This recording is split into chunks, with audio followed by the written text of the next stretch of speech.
Hello, and welcome to this week's edition of A Walk in My Shoes. My name is Kayla Powell, and I'll be your host. Today, we have with us Victor Dulaney, who's a firefighter. Welcome, Victor, and thanks for being with us today. Absolutely excited to be here. I know we've waited quite a while to have a firefighter on the show, so let's dive right in and let's talk a little bit about maybe what location you guys cover, what your day-to-day tasks are. I'm sure you have a lot to talk about. You see a little bit of everything. Yeah, absolutely, absolutely. If you want to start with where I'm located, that's great. I work for the city of Westerville. A lot of the towns in central Ohio's and little suburbs, they have their own fire departments. Of course, we have the metropolitan city of Columbus. They've got a department that's about 1,500 firemen. I work for a smaller department, Westerville. We've got 3 stations. We've got about 86 or 87 firefighters right now, which is great. I like the smaller feel, more of a community, more of a tight knit family, and I still get a wide variety of runs, like you were saying. I do both firefighting for like structural firefighting, automotive extrication. So I work on a rescue as well. So auto accidents on 270, I respond there. Then I'm also a paramedic, so I answer 911 calls for emergency medical services as well. So I get to do a wide variety of things. I'm pretty excited to do that too. Wow. Um, when you think of firefighter, you just think of, I think a lot of folks just think of putting out fires in homes, residences, and maybe companies as well. You never really think of the paramedic side. Absolutely, and honestly, EMS is sort of, I wouldn't say taken over, but it's a large portion of what we do here in Central Ohio. Every department in Central Ohio, even the smaller suburban departments, they have EMS or emergency medical services attached with their firefighting, and they end up being about 75% of the runs we take are actually emergency medical calls. That's definitely a larger percentage than I thought. But Yeah, it really is. It's a larger percentage than I think even I thought going into it. I wanted to be a firefighter, and I just wanted to do, ride the big trucks and those things. But I really realized and recognized that in order to get full-time employment as a firefighter, they wanted me to have that certification to be a paramedic as well. So I took that schooling, which I can explain the progression if you'd like me to, how that worked out. But I really found that I really enjoyed doing the paramedicine side of it as well. awesome. So, how long have you been a firefighter? Is this something you knew you wanted to do for a long, long time? Did you figure this out as an adult? And what did your education look like after you figured out that was the route you wanted to go? Okay, lots of really good questions. I'll get started from the very beginning, as it were, and then just please feel free to interject if you need me to clarify something. That way, your listeners will get the full scope. Sometimes I get going in a line and I'll leave something out. So I've actually wanted to be a firefighter since I was about 5 years old. As long as I can remember, my mom would always talk about the fact that I wanted to be a fireman for as yeah, five. It's been a really long time. I didn't necessarily knew what that would take or all the education I would have to get. But the really neat thing is I went to Columbus Public Schools, so I'm a product of Marion Franklin High School from the south side of Columbus, and I was able to go to Northwest Career Center while I was in high school, and I got my certification to become a fireman there, which is they call it a 240-hour card. It's about 9 months of education to get that card, and you get to become a firefighter after that. That doesn't necessarily mean you're going to be a firefighter. It just gives you the ability to test and put in your application at different places, and yeah, that's pretty much it. You get the ability to test. And then a lot of places, like I mentioned before, want you to have some type of certification in emergency medicine. So Mm. I got my EMT basic, which is the lowest level of EMT service, shortly after high school. And then I went on to get my paramedic certification before I got the full-time job.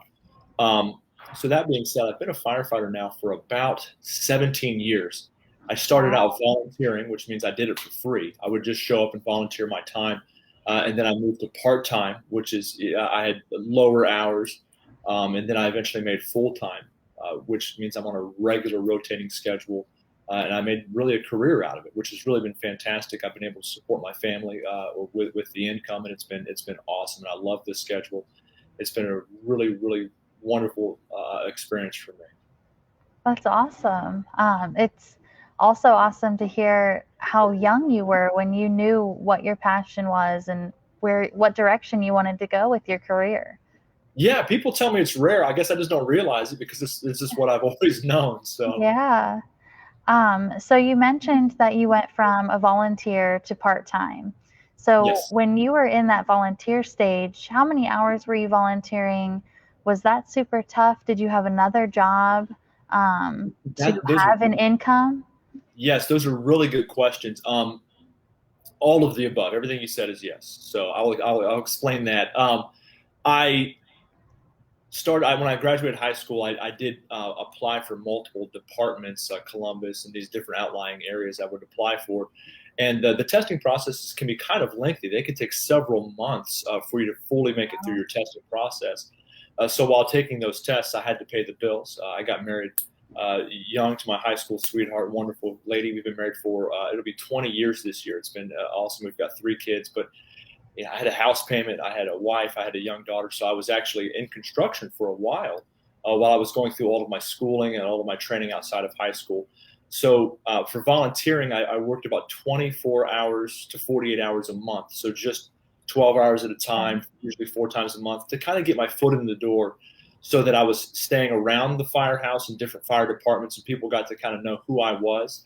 And I Right. did that while I was in school, also in medic school, which was a really great time, but really tough as well. That was another 9 to 12 month program that I had to go through, which was sort of all encompassing. That was full time school, so I was at a full time job, full time school, full time husband and dad. It was a really Wow.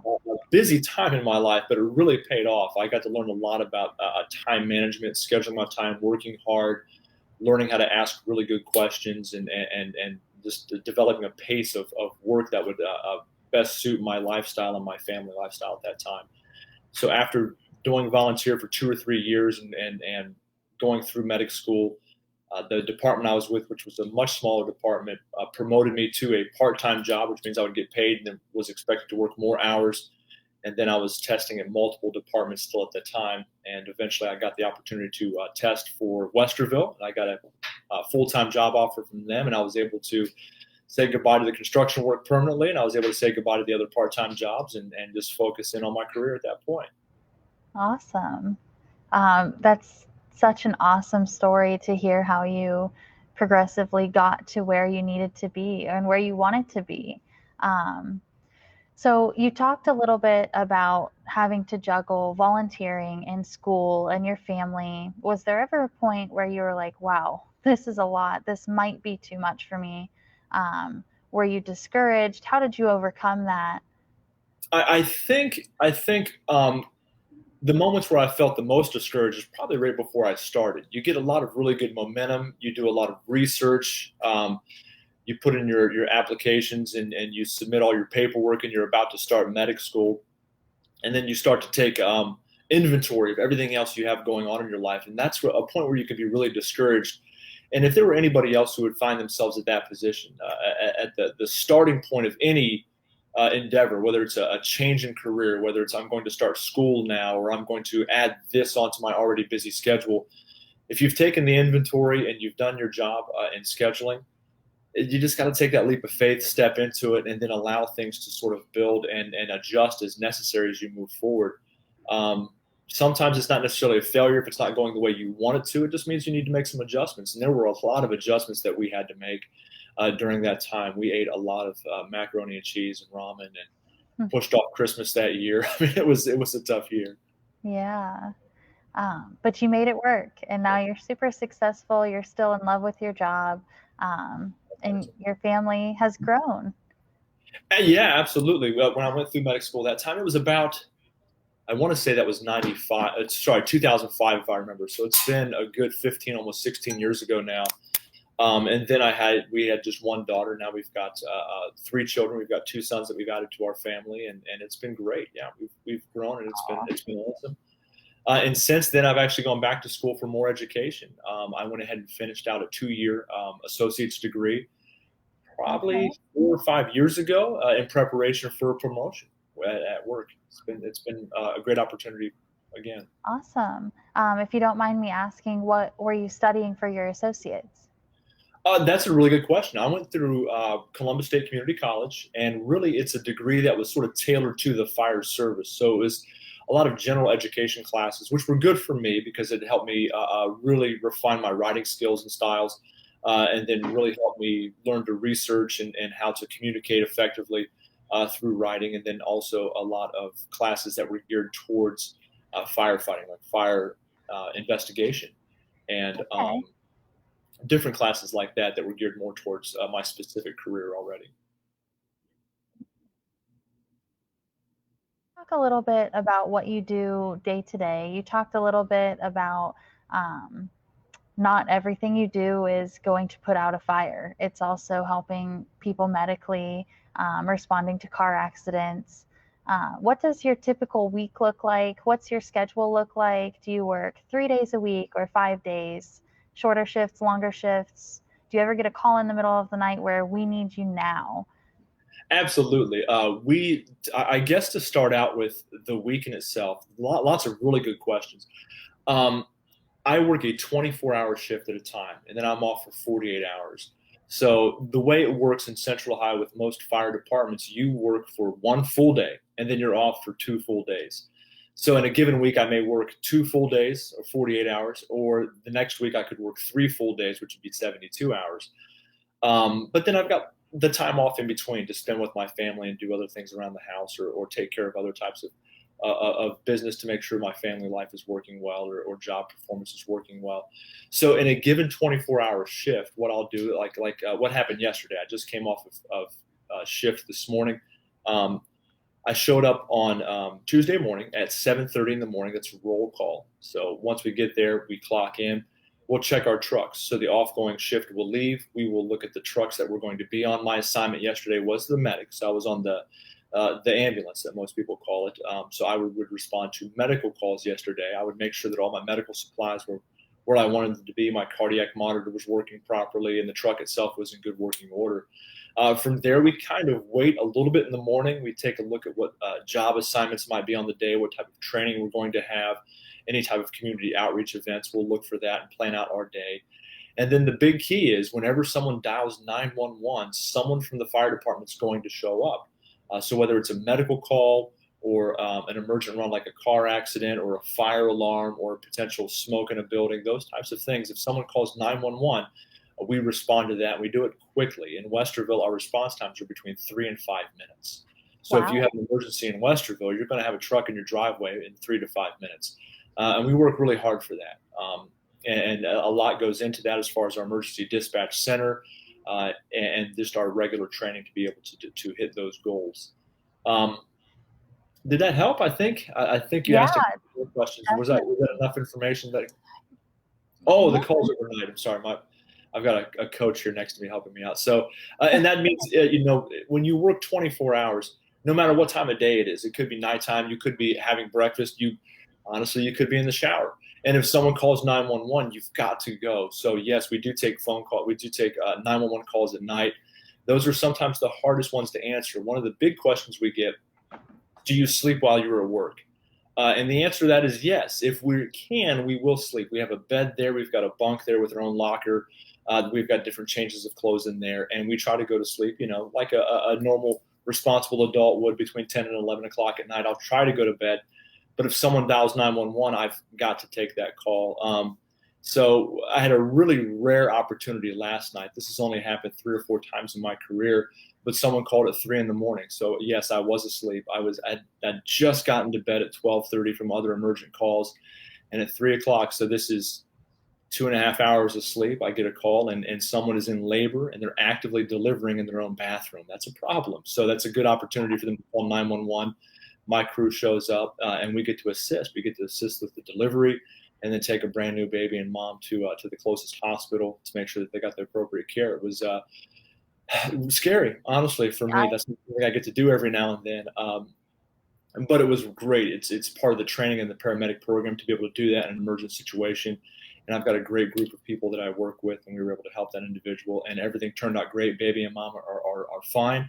So I go but back to the station, I do a report, and then I take another run. So today I've got 2.5 hours of sleep, and that's okay. It's how I'm going to run my day until I get to go to bed tonight. wow. Definitely sounds like some long hours, and you definitely have to be 100% committed to your career at all times.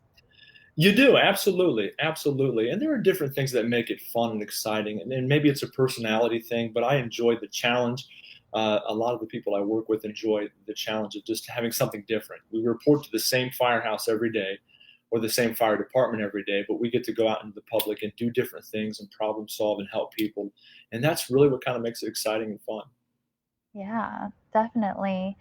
So you mentioned something back when you were talking about helping the woman deliver her baby, that you had to go back and do paperwork. And Yes. sometimes we hear things about, well, the police officer didn't write me a ticket because it's too much paperwork for him. Mhm. Is it extensive paperwork after you make a call or a run? That's a really good question. It all depends on what the run or the call is. Some incidents, is what we call them, they take longer. There's just more reporting. There's more data and information that's collected. If there is a house fire, the report for the house fire could take multiple hours to complete because Wow. a lot of people look at the information that we're putting into that report. There's a national reporting system out there that gathers statistical data from all over the country for those types of incidences. So they want to see our data so they can compile it and give those statistics for insurance companies or for other fire departments or for grants. If a fire department needs to apply for a grant so they can get funding for new equipment, they look at all the reporting data, and that's an important piece to that. They also have to describe and explain what each company did while they were on the fire ground assisting in the extinguishment of that fire. So because of that, those reports can take some time to complete. If it's just a fire alarm and you've gone out and you've seen that there's no hazard and you help the business owner reset their fire alarm, that could take maybe 10 minutes to do. Very simple. The average medical call paperwork could take 20 minutes to an hour, depending on the severity of the call, because you want to make sure you document what you found and how you handled that individual and the treatments that you gave properly, because that's part of their medical records, and those things are really important. Right. Wow. All right. Yeah, definitely Good sounds like question, it by the could way. That's a be really good question. a good part of your day is doing some reporting, especially on a busy day. Um, Yeah. so, what would happen if you go out on a run, you have to do your paperwork, and while you're doing your paperwork, you get another call? You Well, that's have a to great stop what question. you're doing, correct? That To that's go on. correct. Absolutely. And our reporting software has really gotten better throughout the years. Um, we have the ability with our software to actually stop the current incident that we're in, close that out, and then we're able to start another one if we need to. And then it will just essentially stack up the incidences in our queue, our cache as it is, and then we'll Okay. just complete them when we have the opportunity to. So there have been times where we take multiple calls in a row. In a row, I've been backed up before maybe 4, 5, 6 runs at a time, and you just Wow. sit down and you know that you're committed for the next 2 to 3 hours and writing those calls. One of the Right. things that I usually do to help myself, especially on when I'm on the ambulance, is I take quick notes. I'll do it on a small notepad, and I'll make sure that I write down pertinent information that will help spark my memory. That way, I can Hmm. write the best report when it comes to it, whether it's going to be as soon as the call is over and I've delivered the patient to the hospital, or whether it's going to be 2, 3, 4 hours later when I have the opportunity to finish that incident. Right. So you touched on it a little bit when you were talking about balancing your time and being organized, but also just having your small notepad and jotting down some notes when you have a few free moments. It sounds like you're very detail oriented and organized. Are those two qualities that you must have when working in your field? I think that's something that you develop over time. I don't think it's something you must have when you start. I certainly wasn't a detail oriented person when I started.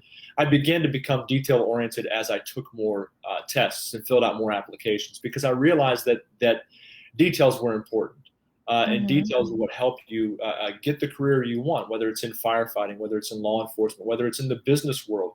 Those details, taking care of the details and figuring out exactly what you need to do to make yourself a wow type candidate, a candidate that they remember and want to hire, you end up learning that details are very important. So I think that's something that I've kind of picked up along the way.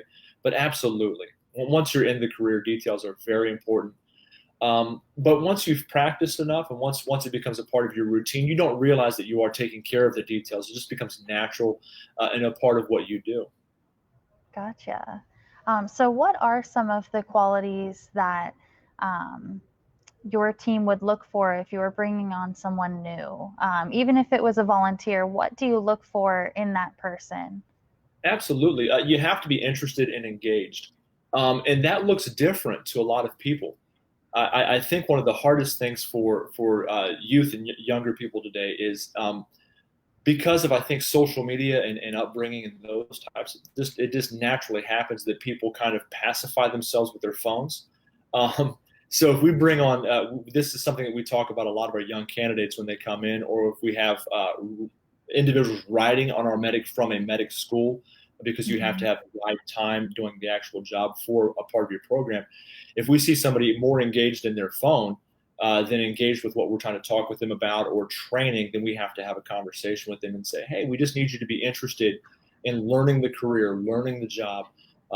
So you've got to Right. kind of stay busy. You got to kind of be self motivated and then look for things to do. And one of the things we try to really instill in our young candidates is that you've got to ask good questions. And that's one thing that I had a hard time with when I first started. I really didn't want to seem like I didn't know something, so I didn't ask questions when I probably should have. And that was really wrong with me. And I learned that I needed to ask more questions. It's okay not to know something. It's not okay not to ask when you don't know something. So I think if someone's, they act interested, they are actually engaging, and they ask good questions. And of course, just because you ask the question, you're going to have to learn from your mistakes as well. That's one of the Right. things that we hope people do, not just in firefighting, but in real life, is learn from your mistakes and really learn and grow and develop. Those are kind of the key principles I think that translate elsewhere also, not just in the career of firefighting and EMS. Yeah, I think you just touched on something very important. Not really wanting to ask questions because we don't want our employer to think, well, I don't know the answer. What if they get upset with me, or what are they going to think of me after asking three questions in a row? But with minimal training, what do they expect? They want you to ask questions. They want you to be engaged. Absolutely. And I think it can be very hard and somewhat intimidating when you step into an environment, and I'm going to speak specifically of firefighting, but it could be anywhere as well. You're stepping into an environment where people have had the job for a period of time, a significant period of time. I've been at Westerville for almost 14 years now. And if someone new comes in and they want to try to prove that they know something, they may be intimidated. And it's nothing that I'm trying to do. It just could be the misunderstanding that individual has. We need that individual to ask questions because we want to know where they're at. And my crew, we always try to make sure the individual feels comfortable, make sure that they ask questions, give them an opportunity to ask questions, and then give as much clarification as possible if they do ask a question. That way, they can fully understand what's going on and what's expected of them. We can't have them be successful if they don't first understand what's expected of them. Right. So you mentioned that you've been with Westerville for 14 years now. Yes. Um, do a lot of your colleagues have they been there long periods of time as well? I'm assuming that there's not really high turnover in your field of work. That's correct. There's not usually high turnover because people get engaged in the job and they really love it. They really enjoy it. And there's a whole culture that's behind it and helping people. It's like a family as well. When you're around someone for 24 hours and then you go home and you end up spending 1/3 of your life around the same individual. So it does become a lot like a family. Um, I forget the question. I'm sorry. That's okay. I was asking about the folks that you work with in Westerville, if they've been there long periods, Oh uh, yes, thank and you. not high turnover. Sorry about that. Once again, I'm really tired. 2.5 hours of sleep, and that was the byproduct of that. There, I'm really sorry about that. Yeah, a lot of the guys that I work with directly at my station, they've been around at least 14 years or longer. I work with the big station at Westerville. Normally, at a fire station, you'll have a medic and an engine, and maybe another truck, which would mean that you would have 5 to 6 people that you work with. Well, where I work, we have the battalion chief, a medic, an engine rescue, and a ladder. So there's usually 11 to 13 people that I work with. So I work with a wide range of people, personalities, people types, and a lot of them have been on for 10 years or more. I've got a couple of guys that have been on a little bit less than I have with my immediate group of people. But with the Westerville Division of Fire, we've got folks who have been on for 30 years, and we've got folks who have been on for 3 months. So we've got a wide range of people, age groups, and experience levels at Westerville. And it's really kind of, I think, something you'll see all across Central Ohio. Just as people retire, we bring in new people. Sometimes new positions are opened and created as a community expands. They're able to open up a new station, and they'll have to bring on new people. So the beautiful thing is there's wonderful opportunities. If someone really interested in becoming an EMT or a firefighter, I think this is a really good time for that, as long as you have the desire to do it. When I became a firefighter, I didn't realize this. This was poor timing on my part and unfortunate. Like I said before, I wanted to be a firefighter since I was 5, so that would have been back in the magical time of the 80s. It had been a while ago. And then by the time I had the opportunity to become a firefighter, September 11th had happened, 2001. Okay. And a lot of people left their other careers because they really saw what was happening with the fire service, and they wanted to be a part of that. They wanted to be a part of helping. So I was taking tests at that time with 400-500 people at a time, and there were only maybe 2 or 3 openings. Right now, if you were to try to become a firefighter in Central Ohio, there may be an opening for a firefighter full-time position, and there may be only 24 to 40 people applying for that job. So it's not nearly as competitive as it used to be. But once again, the same rules apply. You've got to be committed. You've got to be interested. You've got to ask really good questions and be willing to work hard. So as long as those things are okay with you, then absolutely firefighting's for you. So a question, you mentioned the different vehicles and the different people you have in your crew at Westerville. Do you have a favorite? Do you like riding on the ambulance or the ladder? Do you have a favorite, or do you like a good mix of everything? I like a good mix of everything. At Westerville, we have designated positions for our medic. We have individuals who spend more time on that truck, and they're able to devote more training and brain power towards studying and being really good at our medical protocol. I happen to be one of the individuals who was assigned that truck, who I was able to take advantage of that position. It's kind of like a small promotion for us, so I was sort of promoted in that position. So I do spend the majority of my time on that truck, probably 70 to 80% of my time on that truck. More recently, I've been stepping up for promotion to our next level, a supervisory position, which we would call a lieutenant position at the city of Westerville. And because of that, I've been riding our bigger trucks, our engine rescue, and on our ladder more often as well. And really, I love doing it all. I love being just the challenges and getting outside the firehouse and staying busy while I'm at work. Awesome. Well, congratulations, and hopefully everything works out for you with the promotion. Well, thank you. I appreciate that. That's awesome. So can we talk a little bit about how the last year has looked for you? How has COVID really thrown a wrench into things for you? Are there certain new protocols you have to follow now? Is it harder? Is it a little bit easier? Can we talk a little bit about that? Absolutely. It's changed my job slightly, and I guess I'll explain it this way. People still call 911. Firefighters, paramedics, they're still going to respond to 911 calls. It did change what we were doing a little bit, as in it kind of slowed us down, which was a little bit of the opposite of what you think would happen when COVID was first announced. The state of Ohio sort of shut down. A lot of people wanted to stay home, and they were really concerned. So we kind of slowed down. There weren't as many 911 calls. People were really afraid to go to the hospital. That lasted for maybe about a month, maybe 2, and then we started to pick back up and then got back up to our normal run volume. So on the day-to-day, what that looks like for us, if we go on a call where an EMS call where a possible COVID-19 case is involved, we have to go back to the firehouse and we'll decon a little bit differently. So we don't handle the patient differently. We still treat them as we would. We still render care to these individuals. We take them to the hospital. We let the hospital know that we have a potential isolation run where they would have to isolate that patient when they were doing the isolations in the ERs. Now they've changed their protocols slightly as well. So once the vaccine's out, once they've learned more about the virus itself and how it is affected and how it is transmitted, things have changed slightly. They've loosened up a little bit. But we still do take extra precautions in deconning our medic to make sure that we're not transferring a potential COVID virus to another patient when we take our next call, and also that we're not bringing COVID-19 back to the firehouse or to our families. So we would decon a little bit. And the decon process is essentially we would open the medic up.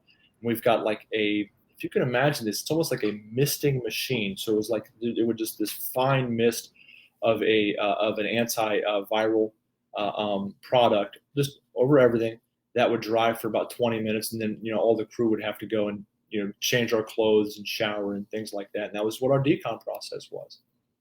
But as we're learning more and as new guidelines are coming out from the CDC, we're beginning to change and lighten up or loosen up a little bit of what we're doing. So that's been kind of nice. Gotcha. And for any youth and young adults that are watching today, what does decon mean? Is it an I'm abbreviation so for sorry. decontamination? That's correct. I'm so used to some of the terms that we use. So thank you for that question. It is an abbreviation for decontamination. And if you were to type that into your computer, it would try to change it to a different word. But it's a term that we've come up with as decon, just because it's just a shorter version of that. So yes, you have to decontaminate everything. And once again, we just don't want to cross contaminate. We don't want to bring the potential for a virus to somebody else, which is actually, honestly, something we've always done. So with whether it's any type of virus, any type of patient care or contact, we've always made sure that we've maintained very high standards in cleaning the back of our trucks, cleaning our equipment, and staying clean ourselves, as far as wearing gloves, masks as needed, even gowning up with certain calls. We've always done that. We just kind of took it to a next level up when COVID came out. We were really wondering what it was going to look like and how it was going to transmit and those types of things. But now that we know a whole lot more about the virus, we've really kind of settled into a groove on what we're going to do with it. Gotcha. So when we first started hearing about COVID early last year, and we got the first case here in Ohio last March, how did your supervisors handle that? Was it crazy around the firehouse? Was there chaos at all? Did you guys not know how to handle it at first, waiting for feedback from others? What did that kind of look like? Yeah, I think like with anything, I will say it wasn't necessarily chaos or crazy, because we don't do chaos and crazy very well. We usually formulate a response rather quickly. We kind of the term circle the wagons. We kind of slow everything down, communicate clearly and effectively, and gather as much information as possible, and then we respond from that point. So our main source of information was the CDC. So that's the Center of Disease Control. It's a federal organization by the federal government. So whatever recommendations they were coming up with at that time were to our knowledge, the best practice. So we were following those guidelines, and those were all based on isolation. Some things did get a little crazy around the firehouse. They were hoping and expecting us to stay away from each other. So imagine 13 guys and gals all throughout a firehouse trying to stay away from each other and eating in different sections of the house and rooms. And that was a little overkill. And thank goodness that didn't last for very long, because we realized that was a little too far. So we dialed that back, and things sort of returned to normal inside the firehouse. But we also made sure that there was everyone had to be responsible for their own activities and their own self. So if you didn't feel well and you were concerned that maybe you were any type of sick, whether it was COVID-19 or not, that you wouldn't respond to work. We do temperature checks now. The nice thing with that is no one has reported to work with a temperature, so we haven't had that type of thing going on. So we just had to make sure that we were personally responsible. That way we weren't spreading or potentially spreading any type of virus throughout the firehouse, whether it be COVID-19 or just a common cold. Right. Awesome. Okay. Well, I do have a question here from the audience. Okay. If you had to choose one word, how would you describe yourself? Oh my gosh. That is a challenge. That is a challenge. If I were to actually choose one word to describe myself, I would say persistent. Honestly, I don't necessarily get it right the first time around, but if I need to get something done, I'm going to work hard at it until I get it done or get it accomplished. So, and I think that lends itself well into what my career field is, because there's a lot of times where failure is not really an option. So you have to be persistent until you get the outcome that's desired and needed. Awesome. And that can actually lead me into one of my next questions is, What obstacles have you witnessed or seen during your career, and how did you overcome those? I, I guess I would ask to define obstacle. What would you imagine to be an obstacle? I If would have a hard time defining that. your schedule could be an obstacle with Okay. having three children and a wife at home. If one of them or two of them were sick, they came home sick from school, or just anything that really threw a wrench into your life, your family life. Yeah, no, that's positive. I I mentioned before that I'm riding out of class or FFIC firefighter in charge. So I don't necessarily hold the rank of a lieutenant or that supervisory role, but I'm applying or trying for that job. I've been doing that for a little while now, actually, probably 4 or 5 years. So I've attempted to become a lieutenant now twice, two different testing processes, and I'm still not a lieutenant. So that would certainly be considered an obstacle. That's Right. something that I'm not super excited about, but it's a part of my journey in my career.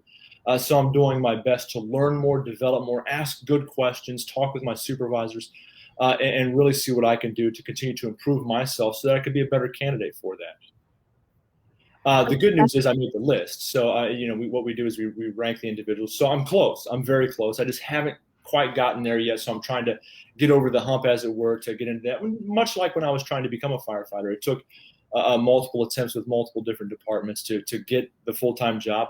Like I said, I'm persistent, so I'm not going to give up. I'm just going to adjust where I need to and move on.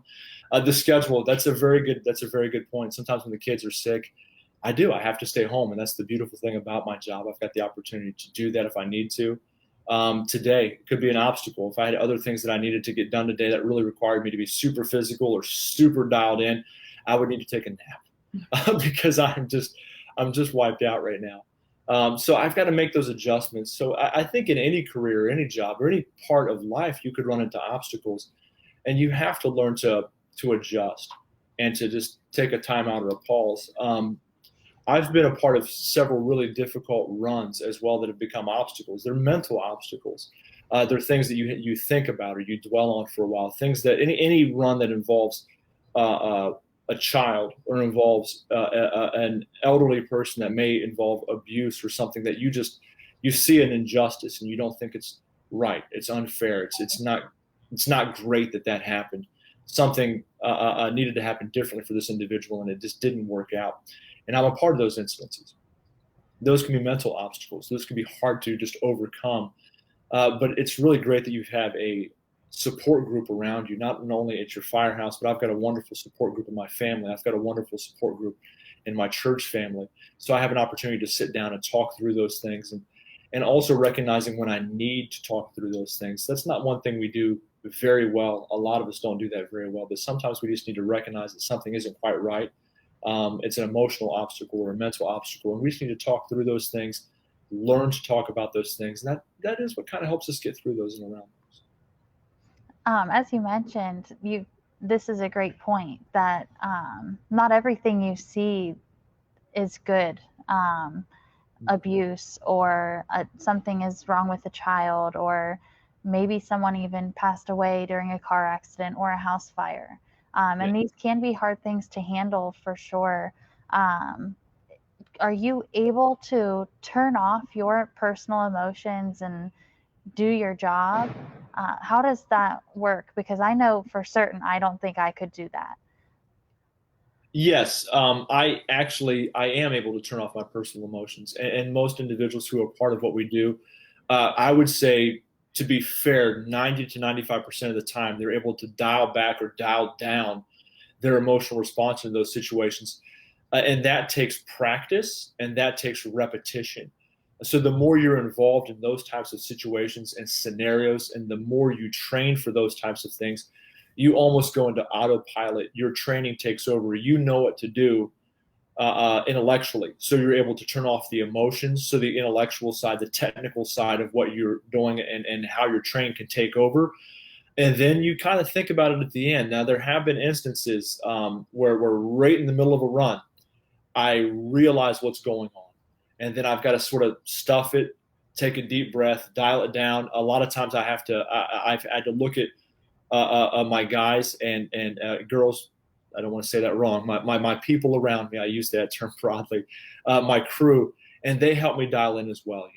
We'll lock eyes. We'll understand what's going on, and then we'll get right back to it. And that just takes a moment. It's almost instantaneous, because if I'm breaking down emotionally, if someone that I'm working with is breaking down emotionally, we've become ineffective to that situation, and that doesn't help. So we've learned to. It's a skill. It's not necessarily a trait. It's not something that you're born with. It is something you develop and work through.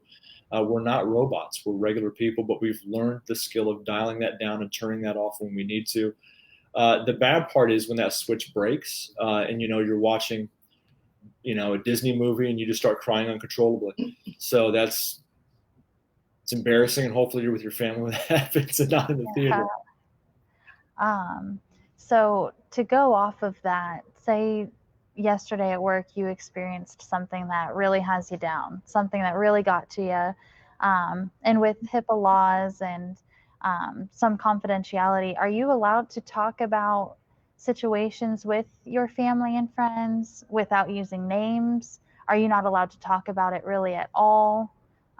Specifics? That's a really good question. We're allowed to talk about it to a certain degree. Once again, you mentioned the law HIPAA. That's perfect. There is a law out there that information is protected, but we're allowed to use scenarios. We're allowed to talk about the event, as long as we don't dial in specific names, specific addresses, and locations. We're able to talk about a broader event without giving enough information for someone to figure it out. And that really helps. Even that amount of information we're able to share really helps. My wife and my circle of influence, they know that there's certain things I just can't say specifics, that is, but they can help me work out the other things and work out the information that I need to share. And I think a lot of times you could talk about what's going on without saying someone's specific name and birth date and address. Right. We have another question here, and it goes off of training, which you were just talking about a moment ago. But this is training for the 24-hour shift. That's not normal. That's definitely unique for your field of work.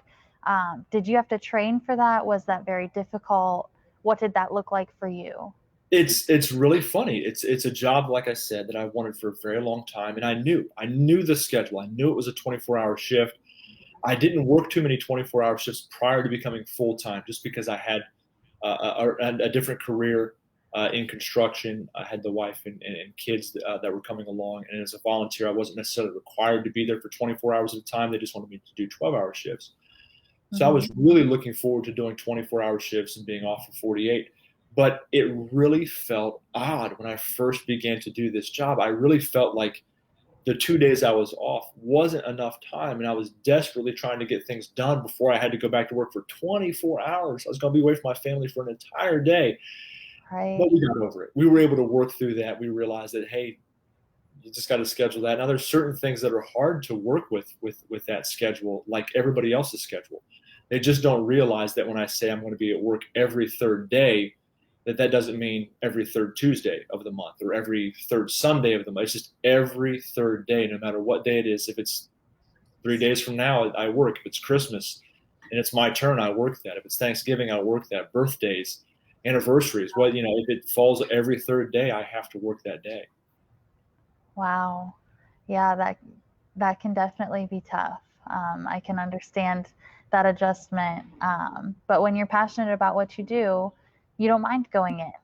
It might be tough to leave them first thing in the morning, but once you're in there, you're in a groove and you're doing what you love. That's it. And then usually after 24 hours, you're ready to go home again. So yeah, I'm sure about that. So for any youth and young adults that are watching today, as we wrap up, what would be your advice to them if they're just starting to think about firefighting could be for me? What are the first steps that you suggest that they take, or any information that they should look into, websites or a book that you found helpful? Absolutely. There's a lot of really good programs in Central Ohio for firefighting. There's the Ohio Fire Academy. It's actually here in Central Ohio. If you're familiar with Reynoldsburg, the Ohio Fire Academy is in Reynoldsburg. It's right here in Central Ohio. You can drive there really easily. Columbus State Community College is a great program as well. There's Eastland Career Center, there's Tulsa Technical, there's Delaware JVS. There's lots of programs out there that you can get into that could really help you get the education you need. But what I would recommend most of all is talk to somebody you know who's a firefighter. There's lots of firefighters out there. Somebody has got to know a firefighter, especially with social media. You can reach out with the different outlets and see, and if there's somebody you know that can sit down and talk with you. Today was great because I got to answer a wide variety of questions. But if your specific question didn't get answered, I would suggest reaching out and trying to find somebody who's already in that career, whether it's firefighting or any career you would want, and really ask them a lot of good questions. I think one of the things I would have really benefited from earlier in my career and in the process of trying to become a firefighter is if I had reached out to someone and found a mentor, someone who was already doing the job for a while, who could have answered questions for me and really guided me along the process. So if you want to be a firefighter, or if you want to be a part of any career, find someone who is doing it and doing it successfully. Ask a lot of really good questions. And then if it's a good relationship between you and them, ask if they'd be willing to mentor you and guide you along and really be someone that you can ask questions of. And that would give you good, solid advice that you could use. And by solid advice I mean, it's helping you become successful in the career path that you're choosing and wanting to be a part of. Awesome. Yes, I agree with everything you just said. Having a mentor can definitely help. Having someone Absolutely. close to you that you're more comfortable asking questions that you might be a little bit embarrassed to ask someone else that you don't know as well. That can definitely be a helpful piece to growing in your field. Yeah, absolutely. Awesome. Well, we are going to wrap up for today, Victor. We appreciate everything and all of your words of wisdom and advice for our youth and young adults. This has been a great episode. We thank you again. And do you have any last words for our youth and young adults today? I really like the last question there. So I'm just going to really just hit that one more time. If there's something that you want to do or you want to learn more information about it, please find someone who's doing it and doing it successfully. Ask those good questions and push forward. It's going to take a lot of hard work, no matter what you want to do. If you want to be successful at anything, it's going to take hard work, and that's okay. Learn to do the hard work. Learn to be disciplined, and it's really going to pay off in the end when you're doing what you love and you're making a difference, whatever that looks like. So a little bit of extra hard work now is going to pay huge dividends in the future. It's going to be a great thing for you to look back on once you're on the other side of it. And don't be afraid to work hard in the moment. Awesome. Thank you so much for being with us today, Victor. We really appreciated having you. Thank you. Thank you so much. It was a great opportunity. I really enjoyed this. Thank you very much. Yes, it's our pleasure. And that's all this week for A Walk in My Shoes. We will see you viewers next week.